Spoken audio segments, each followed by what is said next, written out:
এবছর গ্রামের সবথেকে বড় পুজোটাও কাটলো মাথায় ছাতা নিয়ে। হ্যালো, আমি শ্রেয়া। শুরু করেছি একটা 30 days daily mini blog of challenge. আজ হচ্ছে ডে 18। দিন ছিল আমাদের গ্রামের ধর্মরাজের পূজা। আর ধর্মরাজের পূজার সব থেকে বড় দিন সেটি হচ্ছে এই কলসি দেওয়া। এই কলসি দেওয়ার বাবা ধর্মরাজ, বুড়োরাজ ও কালারায়ের পুজো খুব বড় করে পালিত হয়।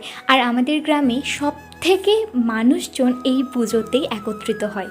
এদিন বিকাল থেকে হয়েছিল প্রচণ্ড ঝড়, মিষ্টি, তার সাথে ঘন ঘন মেঘের গর্জন, এসব তো চলতেই রয়েছে। কিন্তু পুজো তো একটা দিনই, হয়তো পোশাকের ধরনটা একটু বদলে যাবে এই প্যাচপ্যাচে কাদাতে, কিন্তু প্রভুর দর্শন সকলেই করবে। প্রভু স্নান করে আসার পথে সকল ভক্তরা এবং তার পিছু পিছু আমরাও সঙ্গ নিয়েছি মন্দিরের দিকে যাওয়ার পথে। অনেকটা পথ আমরা হেঁটে আসি প্রভুর পিছনে এবং এরপর মন্দিরে প্রভুর দর্শন করি। আর এই যে আমাদের বাবা ধর্মরাজের দর্শন তোমরাও করো।